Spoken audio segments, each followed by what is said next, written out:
Hello, welcome back. In this segment, I will talk about the cltd instruction.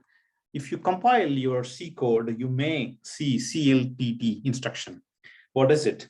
It's basically converting long type into a signed extension type. Let's take an example and understand what does cltd do. Okay. Suppose you have, say, value 2 in EDX register. Okay. And you have 8 followed by FFFF into EAX register. What does CLT do to the EDX register? So EDX register has the value 2 right here. EAX register will have, in terms of binary, 1 0 0 0 because of the 8, and then it will be all ones 28 times, totally 32 bytes. The meaning of CLTD is as follows.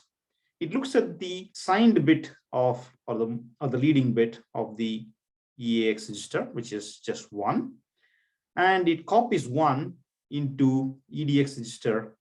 So the EDX register will actually have, this is EAX, okay? This is EAX. What will be the value of EDX now because of CLTD? It will be 1, 1, all the way 1, 32 times. So it takes this value and just extends it 32 times. We will do a quick demo of this. This is about the start, and put a breakpoint just before running the CDT so I can show you the state of EDX. Okay, print what is the EDX? It must be 2 because I didn't change EDX yet. And now let me run the CLTD instruction and then show to you that it has all the ones, that is the same as in X.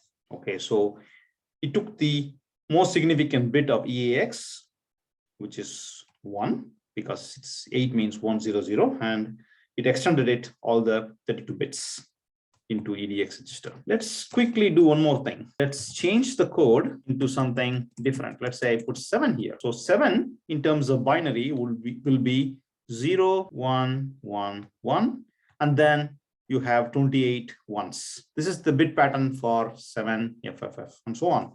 Now I argue that in EDX register, you will only have 0 because 0 will be repeated 32 times. Let's check that quickly. Let me put a breakpoint at this place, run it, and print the state of EDX, which should be just 2 because we didn't execute the cltd instruction. And let's check now. Yep, it's 0 because 7 means 0 1 1. So 0 is the most significant bit, which repeats 32 times because of cltd. Okay, that's all.